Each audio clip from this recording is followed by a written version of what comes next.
Back at Darlington Raceway, 24 laps into the South Carolina 200 presented by Applebee's under the yellow flag. We had not yet gone back racing from the rain when a bizarre accident happened off of turn 2. Steve Park's car just hung a left, possibly for mechanical failure reasons, we don't know, right in the path of Larry Foyt's car, who was trying to double up in the inside lane on the restart. Foyt clobbered Park on the driver's side of his machine, and you see the scene there as the safety workers continue to work with Steve and work to remove him from his car. They have cut the top from the machine.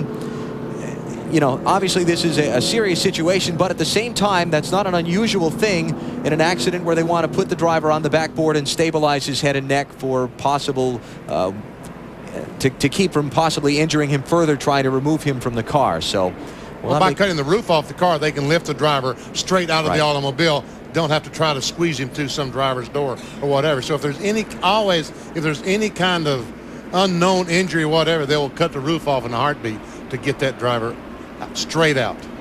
We will monitor the situation, bring you whatever update we can as soon as we possibly can. Right now, let's take a commercial break from Darlington.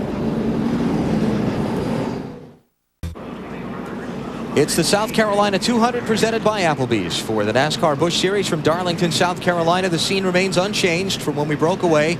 The safety workers still attending to Steve Park, who is still inside his car at the accident scene off of turn number 2. We'll give you whatever updates we can as soon as we can. Right now, you know, obviously they're still working with Steve at the scene, and there is no more information than that to pass along. While this is going on, let's check elsewhere on what's happening in the race. Here's Marty Snyder. Well, and obviously our focus is what's going on the backstretch, but let's try to straighten up this situation with the tires for Elton Sawyer and Greg Biffle. Remember, they both had a flat tire, and they came in. Here is the cut on Elton Sawyer's tire, and his team did get a replacement for that tire. The reason they got a replacement is because when they came down pit road, they changed only that tire. They put on the left rear tire they qualified with, and that's what Elton is on right now. Now, Greg Biffle's team, when they came down pit road, changed 4 tires. So that means they do not get a replacement for the tire that was flat on Greg Biffle's car. He now only has 2 sets of tires to finish the race with. But these laps are clicking down. They run another 10 or 15 laps under yellow. He's going to come in top off with gas, and he's going to have a pretty good set of tires on his car. That might play out to his advantage. And Biffle now running in 28th position, Elton Sawyer in 27th. Biffle riding around under the caution. I just can't get away from how bizarre that whole scene was. The timing couldn't have been any worse for either one of those guys for that to happen exactly the way it did. Yeah, if Larry Foyt did climb from his car and has gone to the care center for the mandatory checkup, and we hope to get a report on him very shortly. Back to Darlington in just a minute.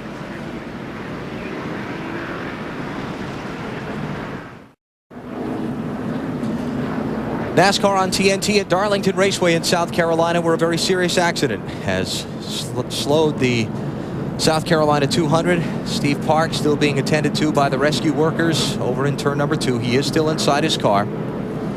And no doubt a serious situation, and every effort is being made to give Steve the best possible care. We have no update, and we will get one to you as soon as we possibly can.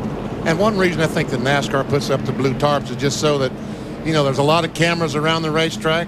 They're trying their best to get him out as best they can, and they just don't want these guys with a zoom lens and all the cameras to go down and put stuff on pictures that really and truly don't need to be out there. So that's why the blue tarp is around Steve Park's car.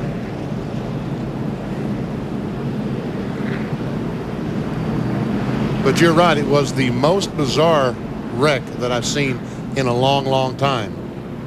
Dave Burns is over at the infield care center and is there to get whatever update can be gotten for us as soon as possible. We have no further information at this time, but as soon as that is made available to us, Dave will report it and we'll bring it to you as fast as possible. Right now, our thoughts are with Steve and hoping this turns out okay. We'll take a break. Back to Darlington after this.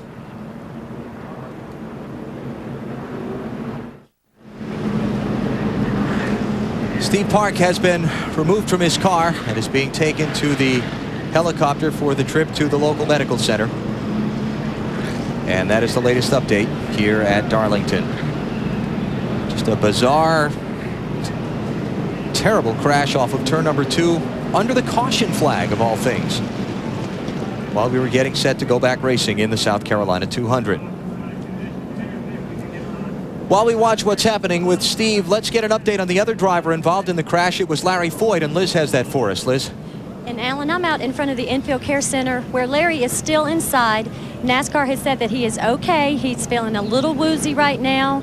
The doctors have administered IV to give him some fluids and get that started. But the good word is he's okay. Again, just a little woozy, just need a little time to get his feet back on the ground. And we will keep you posted as things change here. Alan. All right, Liz, thanks. So that's good news on Larry. A very hard crash for him as well. And we're glad that he's doing okay.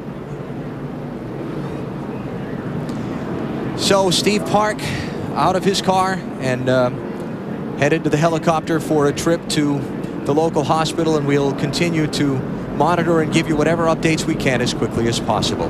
We'll come back in a minute.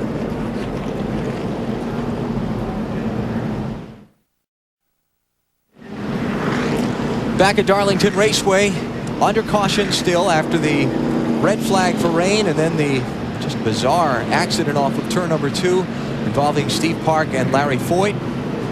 Through all of this, I don't think we've mentioned yet that Mike Skinner is now the leader of the race after the problems for Ryan Newman under the red flag with the tire coming off his car. Skinner's the leader. Jason Keller is second. Jeff Green third. Jimmy Spencer fourth. And Lyndon Amick is the 5th place driver. And the rest of the top 10 are Matt Kenseth, Kenny Wallace, Jimmy Johnson, Bobby Hamilton Jr., and Kevin Grubb. The accident scene over in turn number 2 is about cleaned up, and we should be able to go back racing here momentarily.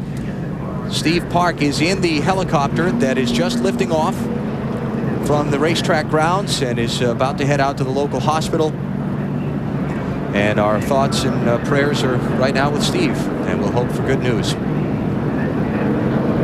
Obviously a very serious situation. We'll hope that that the prognosis is good when we get our first report. And once again, folks, one of the most bizarre crashes that we've seen in a long, long time. The cars are getting ready to go to green, back to the green. Larry Foyt on the inside is coming up, and all of a sudden Steve Park's car, the 31, just veers left.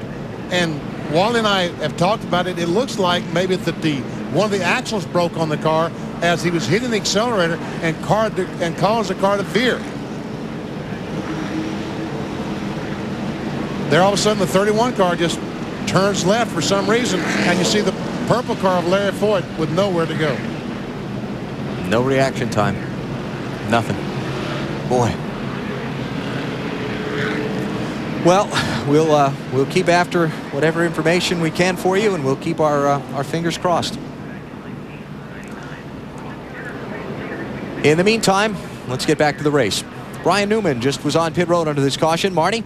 Yeah, well, the theory, him coming down pit road, Alan, they put on 4 new tires, made a little bit of an adjustment, put fuel on. The theory there is that he's going to have to start very far back in the field. They've got a lot of lap cars or a lot of cars that they are probably faster than to get through. Better to do that with newer tires rather than older tires, so they think that will be a big advantage as he tries to come up through the field having those fresh tires. I think that's a good call. Plus, he's got 35 more laps of fuel on board right now, so. Wally, you're a driver. You've been sitting behind the wheel of your race car.